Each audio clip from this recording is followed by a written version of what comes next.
नमस्कार साथियों, स्वागत है आपका अपने YouTube चैनल राम स्टडी 24 में। तो साथियों, आज हम मैथ प्रैक्टिस सेट लेकर आए हैं। इसका प्रैक्टिस सेट 1 है। आज से हम मैथ प्रैक्टिस सेट शुरू कर रहे हैं। तो देखिए, यूपी पुलिस री एग्जाम से संबंधित ये मैथ प्रैक्टिस सेट है। अगर आपकी एसएससी जीडी की परीक्षा की तैयारी चल रही है और आरपीएफ ग्रुप डी या फिर किसी भी वनडे एग्जाम की तैयारी चल रही है तो मैथ प्रैक्टिस सेट आपके लिए है। देखिए, सभी वनडे एग्जाम में एक ही तरह का मैथ पूछा जाता है, बस उनकी लेवल इधर उधर होती रहती है। तो जो भी परीक्षा होती है उनमें मैथ, जीके, हिंदी, इंग्लिश और रीजनिंग ये सभी पूछा जाता है। किसी में हिंदी पूछी जाती है, किसी में इंग्लिश। अगर लेकिन मैथ, जीके सब कॉमन क्या क्या होता है, देखिए जीके, जीएस, मैथ और रीजनिंग ये सभी में पूछे जाते हैं साथियों, ठीक है। तो इसमें से हम मैथ का प्रैक्टिस सेट करा रहे हैं। जो भी परीक्षा की तैयारी आप कर रहे हैं तो आप समझिए ये हमारी परीक्षा की तैयारी है। तो हम इसमें 20 क्वेश्चन जब भी हम आया करेंगे, इसमें 20 क्वेश्चन कराया करेंगे आपको हर बार, ठीक है। और ये क्वेश्चन प्रीवियस ईयर में आए हुए क्वेश्चन हैं, तो आप भी इनको साथ ही साथ पेन कॉपी लेकर हल करते रहना है। जैसे ही मैं क्वेश्चन पढ़ा करूं, मेरे साथ साथ फोकस रखना है, क्वेश्चन को भी पढ़ना है और मैं हल करूं देखते रहना है। मुझसे पहले वीडियो को पॉज करके आप क्वेश्चन को हल कर सकते हैं, उसके बाद आप मेरे हल को भी देख सकते हैं। तो चलिए शुरू करते हैं अपने पहले क्वेश्चन को। देखिए पहला क्वेश्चन क्या है, इसको मिटा देते हैं। तो देखिए पहला क्वेश्चन क्या कह रहा है हमसे। पहला क्वेश्चन है 8% की वार्षिक साधारण ब्याज दर पर 5 वर्ष में रुपए 1980 का ब्याज कितना होगा। तो देखिए साधारण ब्याज से ये क्वेश्चन है और इसमें साधारण ब्याज आपको साफ साफ बोल दिया गया है। तो इसमें आपसे क्या पूछा गया है, ब्याज। तो इसमें बिल्कुल आपसे साधारण ब्याज ही पूछा गया है। तो देखिए साधारण ब्याज का सूत्र क्या होता है। तो साधारण ब्याज बराबर मूलधन इंटू दर और इंटू समय और बट्टे में 100 होता है। अगर इंग्लिश में देखिए तो SI बराबर क्या होता है, PRT अपॉन 100, ठीक है। यानी सिंपल इंटरेस्ट बराबर PRT अपॉन 100। इस सूत्र की मदद से हम इस क्वेश्चन को हल कर सकते हैं। तो देखिए किस प्रकार से इसका हल करेंगे। तो देखिए आप बस इसको रखिए। तो SI बराबर क्या हो जाएगा, PR मतलब P कितना है हमारा, P मतलब मूलधन। तो मूलधन है इसमें 1980 रुपये। तो 1980 यहाँ रखिए, गुणा लगाइए और R यानी दर। दर कितनी हमारी, तो 8% की दर है। तो दर को भी लिखिए, दर कितनी है 8%। तो 8% लिख, उसके बाद आपको T यानी समय लिखना है। तो समय इसमें देखिए 5 वर्ष दिया हुआ है, तो 5 आपको लिखना है और अपॉन 100 करना है। बस आप इसका कैलकुलेशन कर लेंगे तो आपका उत्तर निकल के आ जाएगा। देखिए कैसे कैलकुलेशन करेंगे।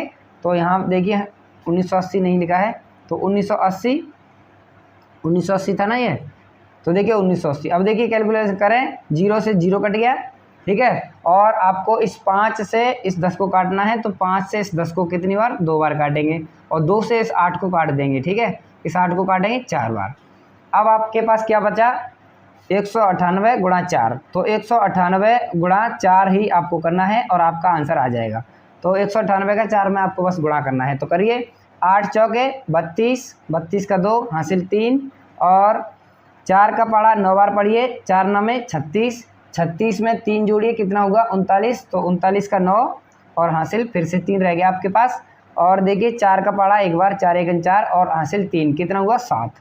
तो ये हमारा कितना निकल गया है 792। तो 792 ही हमारा क्या है, आंसर है। देखिए इसमें कौन सा है 792, option D is the correct answer, ठीक है। तो देखिए एक बार फिर से आप समझ लीजिए क्या कह रहा था।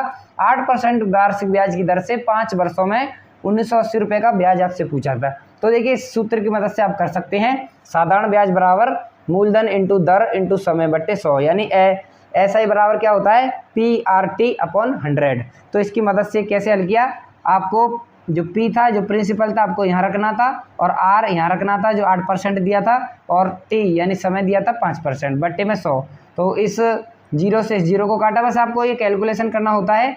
तो इस 0 से इस 0 को काटा और 5 से इसको 2 बार काटा, जो 2 आया था उससे आपने 8 को 4 बार और 198 गुणा 4 रह गया था, इसका हमने गुणा किया तो देखिए 792 आ गया। हमारा आंसर ये आ गया ऑप्शन डी 792। तो देखिए अब हम क्वेश्चन 2 की ओर चलते हैं। आइए दूसरे क्वेश्चन की ओर चलते हैं। हमारा देखिए दूसरा क्वेश्चन क्या है, यदि संख्या 164 को 32:9 के अनुपात में विभाजित किया जाता है तो छोटे भाग का मान कितना होगा। तो देखिए ये अनुपात से संबंधित क्वेश्चन है, अनुपात समानुपात से।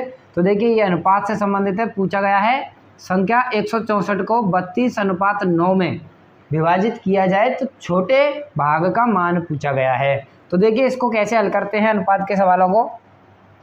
तो 164 को आपको यहाँ लिखना है, उसके बाद गुणा, और आपसे जो भी अनुपात पूछा है, जैसे आपने इसमें 32:9 है तो आपको साफ दिखाई दे रहा होगा इसमें से छोटा भाग कौन सा है। तो जो 9 वाला भाग है ये छोटा है, तो जो भी भाग आपसे पूछा जाए उसको ऊपर रखना है। तो छोटा भाग पूछा गया है तो 9 रखिए ऊपर, और नीचे यहाँ क्या रखना है, अनुपातों का योग, इन दोनों अनुपातों का योग रखना है नीचे। तो 32 और 9 जोड़ के कितना होगा 41। ठीक है, समझ में आया ना। जो भी आपसे अनुपात पूछा जाए, इसने छोटा भाग पूछा है तो छोटा भाग हम ऊपर रखेंगे, और उसके बाद नीचे क्या रखना है, अनुपातों का योग, और इस जगह पर रखना है वो वाली संख्या जिसमें से हम टुकड़े कर रहे हैं। ठीक है, तो अब देखिए कैसे इसको हल करेंगे। तो 41 से इसको काटेंगे 4 बार। ठीक है, 41 चौके 164, और इस 4 का गुणा 9 के साथ करेंगे तो 9 चौके 36, तो 36 इसका आंसर निकल के आ जाएगा। देखिए इसका आंसर हमारा ये जो है बी है इसका आंसर। देखिए किस प्रकार से हुआ, एक बार फिर से समझ लीजिए। जो 64 इसने की ओर चलते हैं। देखिए क्वेश्चन 3 क्या है, एक खिलौने का मूल्य 400 रुपये है, यदि दुकानदार इस खिलौने को 15% लाभ पर बेचना चाहता है तो खिलौने का विक्रय मूल्य कितना होगा। तो देखिए विक्रय मूल्य पूछा गया है, लाभ और हानि से ये क्वेश्चन है। तो देखिए किस प्रकार से इसको हल करते हैं। तो जो 400 रुपये है इसको 15% लाभ पर बेचना चाहता है, तो हमको 400 रुपये का पहले 15% निकालना होगा। ठीक है, उसके बाद जो निकलेगा उसको हम 400 रुपये में जोड़ देंगे, वही तो विक्रय मूल्य होगा। तो चलिए निकालते हैं। तो 400 का पहले 15% निकालिए, तो 400 का 15% इस प्रकार से निकालते हैं। तो देखिए इस जीरो से इस जीरो को काटिए, इस जीरो से इस जीरो को, तो इसके साथ इसका गुणा करिए, 15 चौके 60, तो ये 60 क्या आया, 60 आया लाभ, लाभ निकल के आया। अभी ये विक्रय मूल्य नहीं है, यानी 15% लाभ निकल के आ गया। अब हमको क्या करना है, जो हमारा ये जो मूल्य था मेन मूल्य, उस मूल्य में हमको 60 रुपये जोड़ना है। तो ठीक है 60 रुपये जोड़ना है, जो कि ये क्या है, ये 15% लाभ का है ये जो 60 रुपये।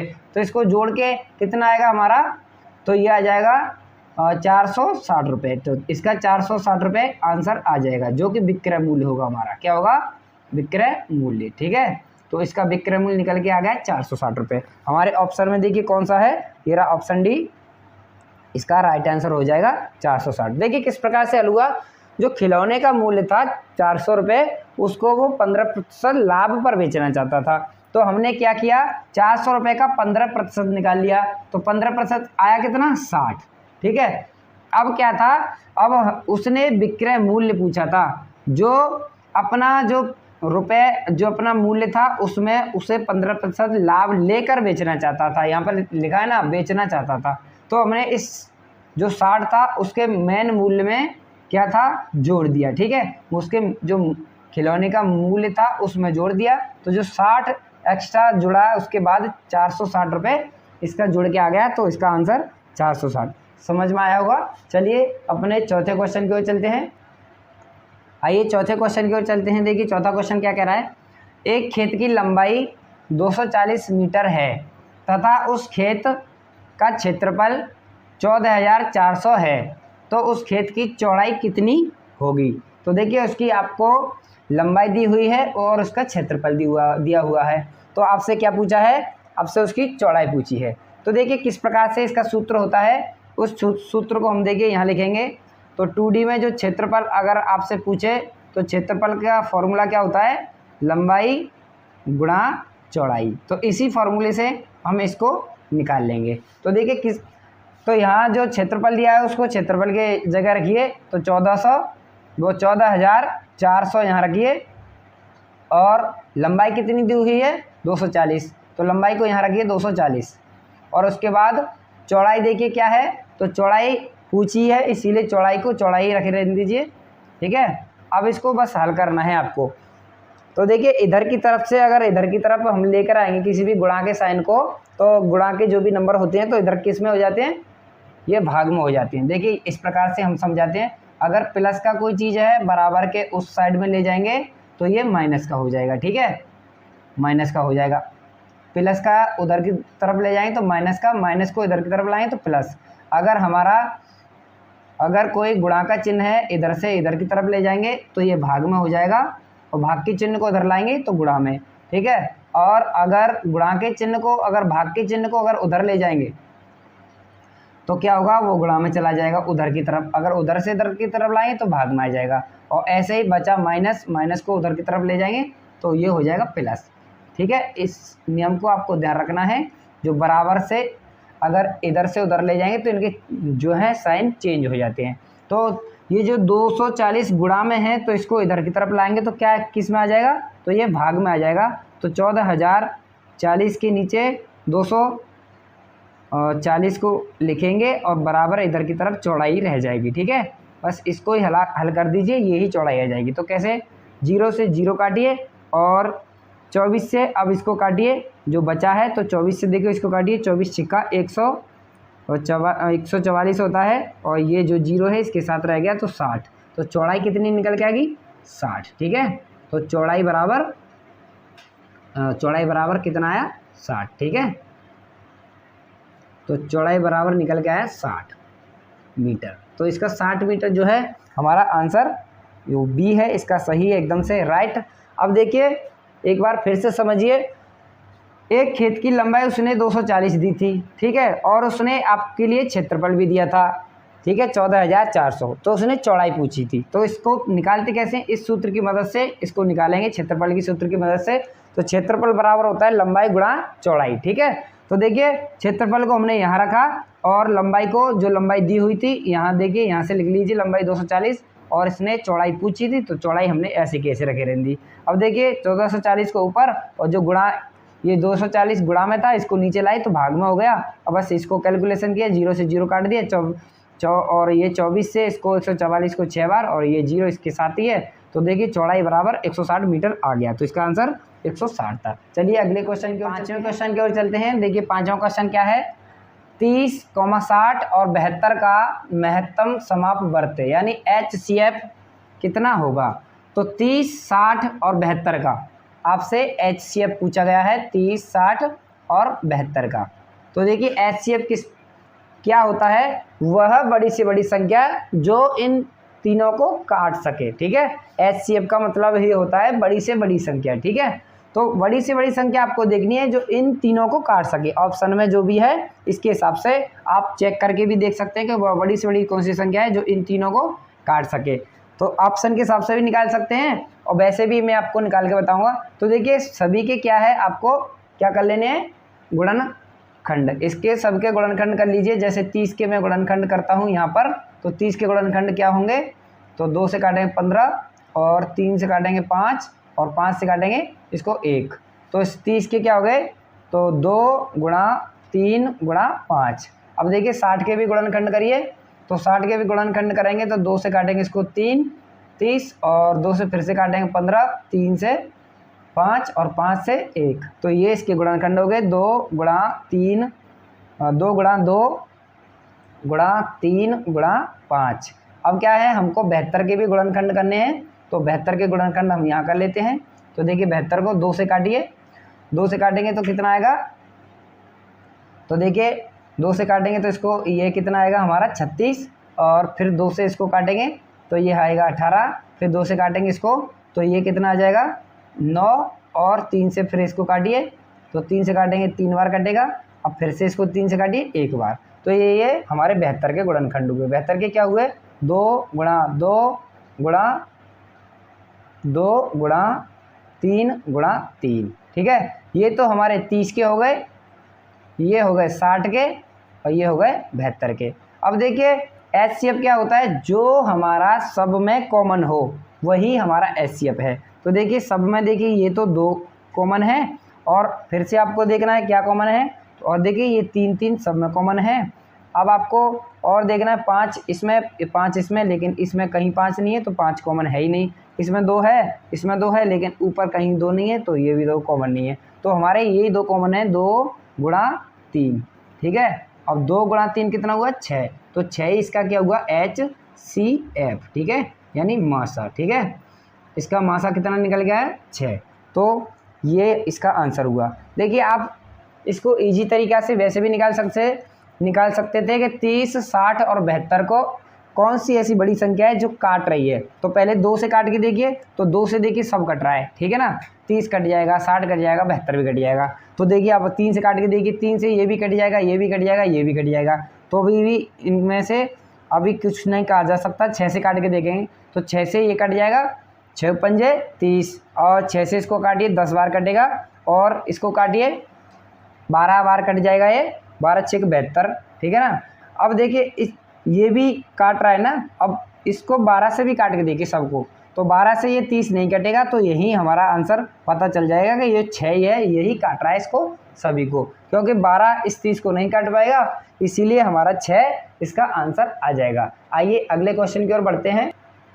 आइए अगले क्वेश्चन 6वें क्वेश्चन की ओर चलते हैं। देखिए 6वां क्वेश्चन क्या है, यदि महिमा, यहाँ महिमा लिखा हुआ है, महिमा एक परीक्षा के कुल अंक 175 में से 126 अंक प्राप्त करती है, तो महिमा ने कुल अंकों के कितने प्रतिशत अंक प्राप्त किए।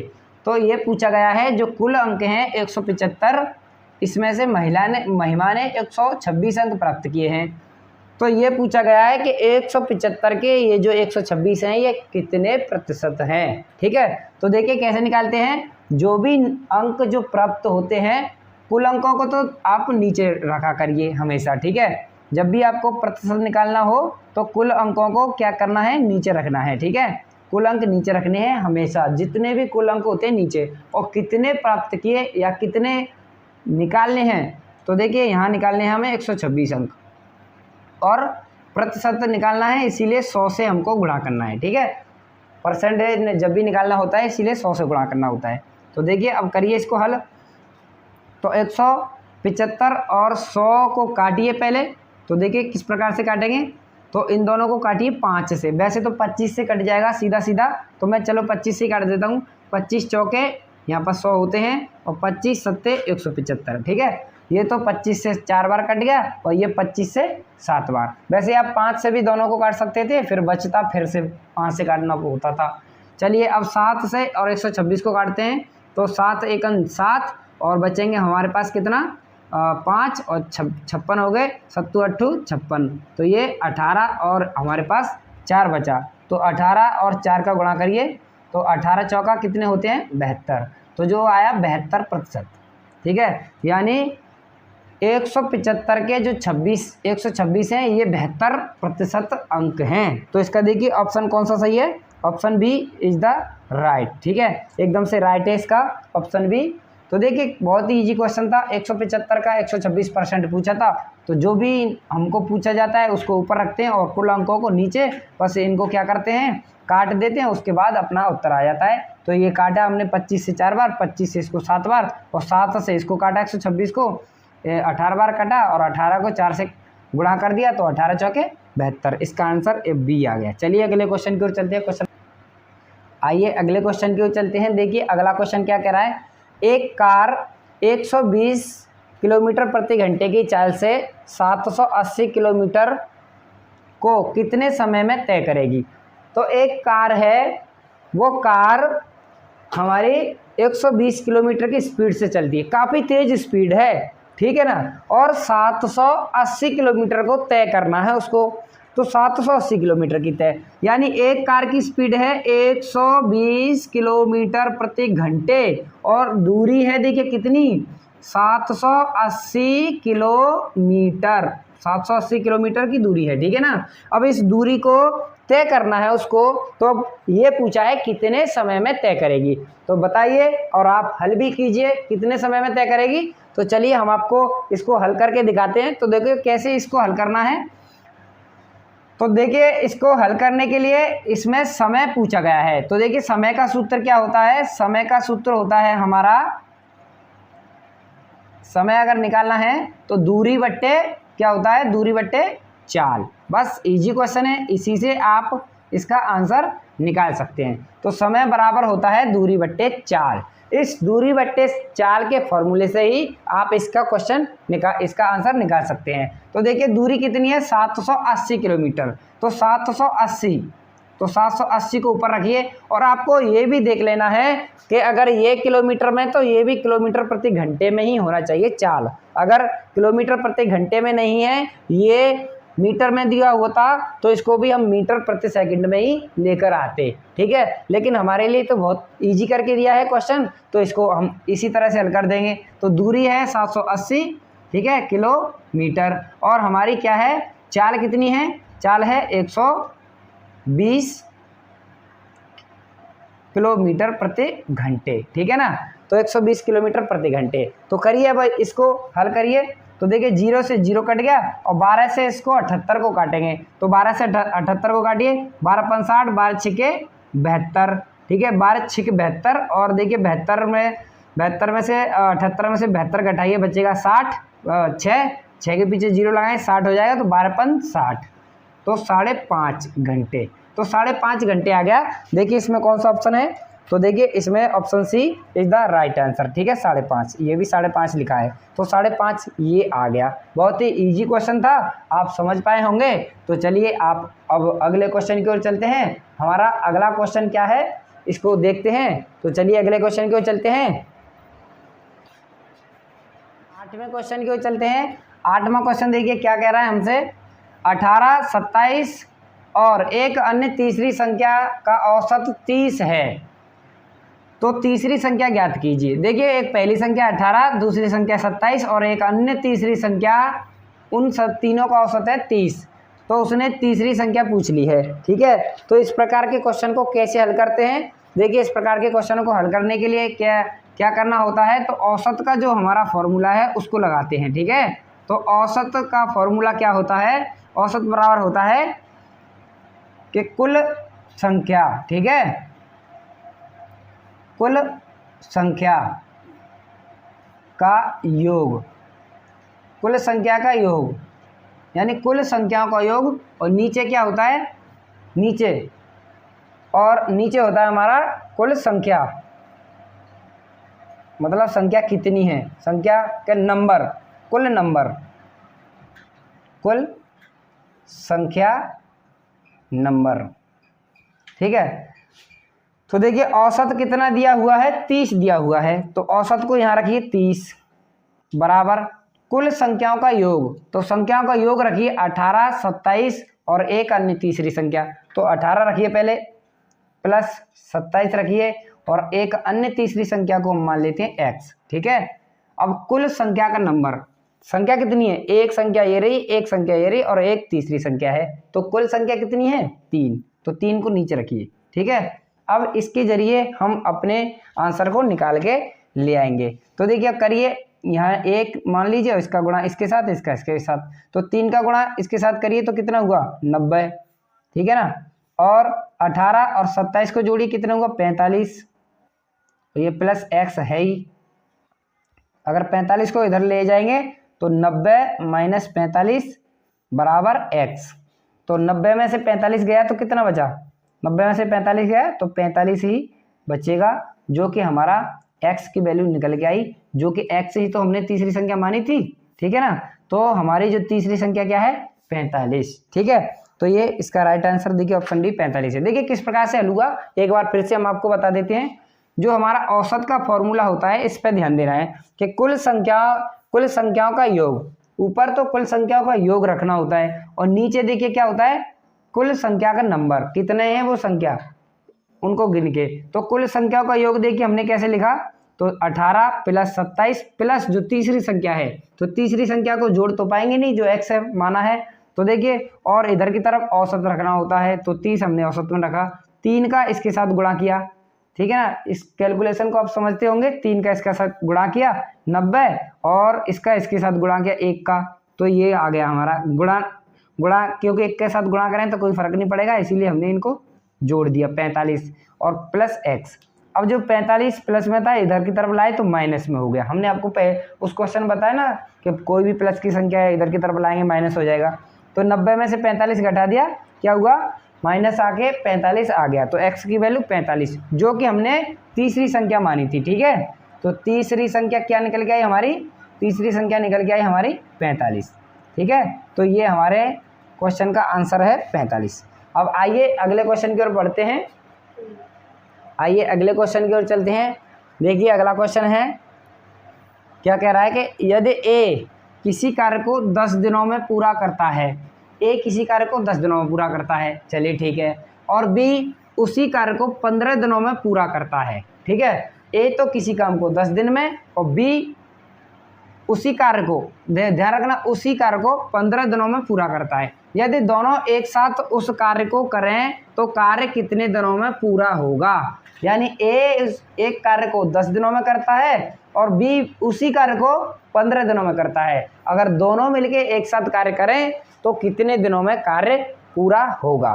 ठीक है, जैसे चलिए तो देखिए समझते हैं इसको कैसे हल करते हैं। तो देखिए ए एक कार्य को करता है कितने दिनों में, 10 दिनों में, तो लिख लीजिए एक।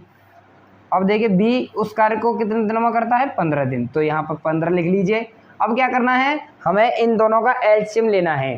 तो 10 और 15 का एलसीएम कितना आएगा, तो 10 और 15 का हमारा एलसीएम आएगा कितना, तो ये आएगा कितना, 30। ठीक है, 10 और 15 का एलसीएम होता है 30। अब देखिए इनकी क्षमता निकालिए, तो 10 से 30 में भाग दीजिए, तो 10 से 30 में भाग देंगे तो कितनी बार जाएगा, 3 बार, तो ए की क्षमता तो आएगी 3। ठीक है ना, ए की क्षमता आई 3, और 15 से 30 में भाग देंगे तो ये आएगा 2, तो इसकी क्षमता। अपने 9वें क्वेश्चन की ओर चलते हैं। 9वां क्वेश्चन देखिए क्या है, ए किसी कार्य को 10 दिन में पूरा करता है, ठीक है, बी उसी कार्य को 15 दिन में पूरा करता है। यदि दोनों एक साथ उस कार्य को करें तो कार्य कितने दिनों में पूरा होगा, तो ये पूछा गया है। यानी ए किसी कार्य को कर रहा है 10 दिनों में और बी उसी कार्य को कर रहा है 15 दिनों में। अब ए और बी दोनों एक साथ मिलके करें तो कितने दिन में करेंगे। ठीक है ना, पहले तो हम ए से करवा रहे थे काम, तो ए कितने दिन में कर रहा था, 10 दिन में, और बी से करवा रहे थे तो बी कितने दिन में कर रहा था, 15 दिन में। अब इन दोनों से काम मिल के करवाएंगे। ठीक है ना, तो देखिए अब इनका एलसीएम लेते हैं 10 और 15 का, तो इनका एलसीएम आया 30। ये जो 30 आया ये है कुल कार्य। ठीक है, अब इनकी क्षमता देखते हैं, तो 10 से 30 को काटेंगे तो कितनी बार कटेगा, तो 3। ठीक है, तो ए की क्षमता आई 3। ठीक है ना, ए की क्षमता कितनी आई, 3, यानी एक दिन में 3 कार्य करता है।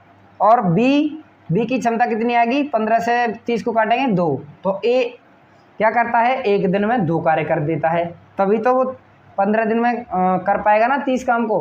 तो देखिए इन दोनों की क्षमता आ गई कितनी, इसकी ए की 3 और बी की 2।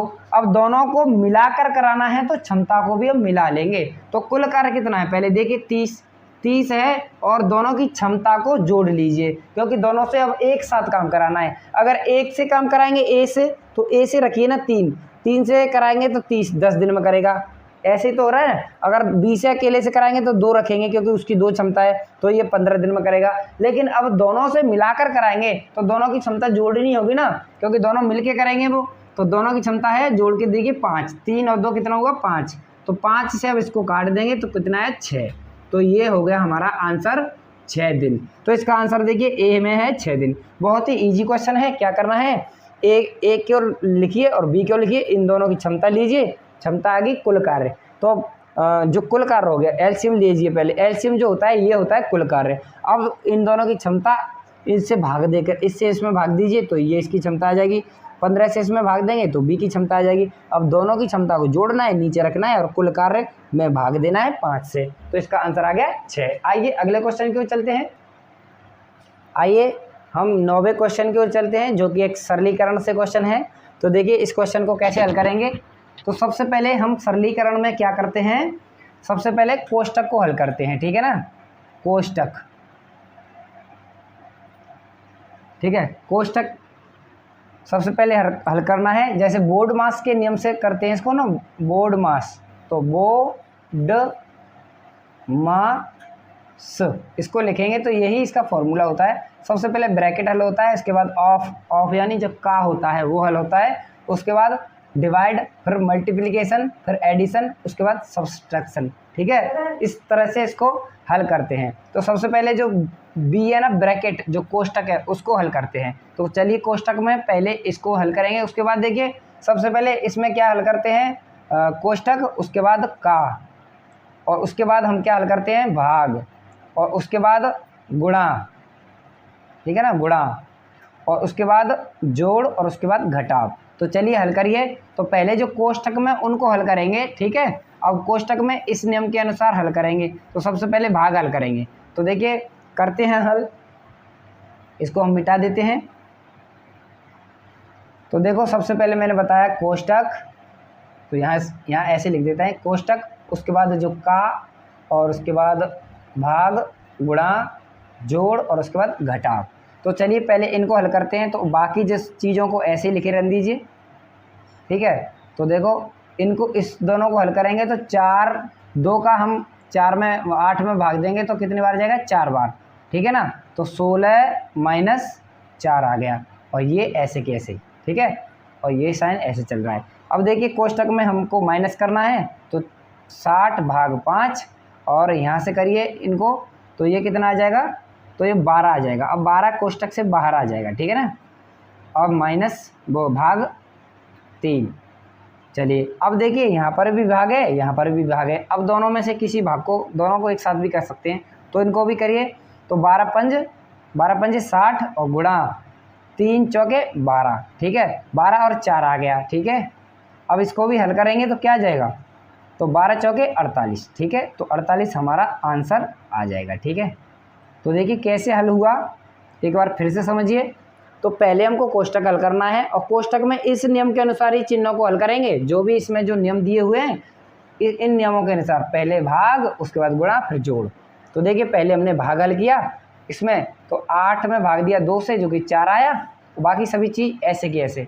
फिर देखिए इस कोष्टक को हल किया, तो इस कोष्टक को हल करने के बाद हमें 16 में से 4 घटाए तो 12 आया। अब ये कोष्टक हट गया, एक संख्या के साथ कोष्टक रहता नहीं है। चलिए अब देखते हैं क्या करते हैं। देखिए यहाँ 12 का 3 से भाग किया, 4 आया, और यहाँ 60 का 5 से भाग किया तो 12 आया, 12 का और 4 का गुणा किया तो 48। इसका राइट आंसर है ऑप्शन ए 48, ठीक है। चलिए अगले क्वेश्चन की ओर बढ़ते हैं। हमारा 10वां क्वेश्चन क्या कह रहा है, 4/5 और 2/3 के बीच में अंतर क्या होगा। तो अब इन भिन्नों के बीच में अब आपसे अंतर पूछा गया है, तो बस आपको क्या करना है, इनको माइनस कर देना है, इन दोनों भिन्नों को। तो देखिए कैसे माइनस करेंगे, तो 4/5 माइनस 2/3, बस माइनस वाली भिन्न बन गई। अब देखिए कैसे इस भिन्न को हल करेंगे। तो इन दोनों का एलसीएम कितना आएगा, तो इन दोनों का एलसीएम आएगा 15, ठीक है ना। अब 15 एलसीएम आएगा। अब इससे इसमें भाग दीजिए, कितनी बार जाएगा, 3 बार। 3 का ऊपर गुणा करिए तो कितना आएगा, 3 चौके 12 माइनस, अब इससे इसमें भाग दीजिए तो 5 बार, 5 का ऊपर गुणा करिए तो 5 दूना 10। अब देखिए 12 में से 10 घटाएंगे तो कितना जाएगा, 12 में से 10 गया तो 2, तो 2/15, तो 2/15 इसका आंसर आ जाएगा, ठीक है ना। तो 2/15 इज द राइट आंसर। देखिए कितना इजी क्वेश्चन था, 2/5 और 2/3 के बीच में अंतर। तो देखिए ये भिन्न तो आप पे आती होंगी ना। अगर देखिए साथियों, आज हम 20 क्वेश्चन करने वाले थे, लेकिन किसी कारण की वजह से हम 20 क्वेश्चन नहीं कर रहे हैं। आज हम केवल 10 क्वेश्चन ही कर रहे हैं। बाकी आगे के जो भी प्रैक्टिस सेट होंगे उनमें हम 20 क्वेश्चन ही किया करेंगे। देखिए साथी, अगर आप पे मैथ नहीं आता है तो हम मैथ को एकदम शुरुआत से करेंगे, ठीक है, जो कि मैथ को डिटेल में एक एक करके पॉइंट बाय पॉइंट आपको समझाएंगे। कमेंट बॉक्स में आप लिखकर भी बताइए कि हमको मैथ नहीं आता है सर, आप एकदम से शुरुआत से शुरू करिए, ठीक है। तो हम मैथ को एकदम से शुरुआत से भी शुरू कर देंगे, और यूपी पुलिस जो री एग्ज़ाम होने वाला है उनसे संबंधित बहुत ही हम ये क्वेश्चन, ये जो ऐसे क्वेश्चन हैं इनको कराते रहेंगे। तो बहुत आपके लिए बहुत ही इंपॉर्टेंट क्वेश्चन है, आप छोड़ना नहीं। ये प्रैक्टिस सेट भी चलता रहेगा। अगर आप चाहें तो हम मैथ को भी शुरुआत से शुरू कर देंगे, ठीक है। तो बने रहिए हमारे इन प्रैक्टिस सेटों के साथ। आज हमने इनमें 10 क्वेश्चन किए, बाकी दिनों में हम इनमें 20 क्वेश्चन किया ही करेंगे, लेकिन आज कुछ प्रॉब्लम है इस वजह से हम पूरे क्वेश्चन नहीं कर पाए। तो साथियों प्लीज़ अगर आपको हमारी वीडियो पसंद आई है, प्रैक्टिस सेट पसंद आए, तो प्लीज़ चैनल को सब्सक्राइब अवश्य करें, जिससे आपको आने वाले सभी वीडियो की नोटिफिकेशन तुरंत आपके चैनल पर मिल जाए। और चैनल को सब्सक्राइब करने के बाद आपको बेल आइकन को भी प्रेस कर लेना है, जिससे नोटिफिकेशन तुरंत मिलता है। ठीक है साथियों, और आपको हमारी ये वीडियो कैसी लगी कमेंट बॉक्स में आप अवश्य लिख के बताएं। और हमने जो 10 क्वेश्चन किए, इन 10 क्वेश्चनों में से आपके कितने क्वेश्चन सही हुए, ये भी कमेंट बॉक्स में आप अवश्य लिख के बताएं। तो साथियों नमस्कार, धन्यवाद।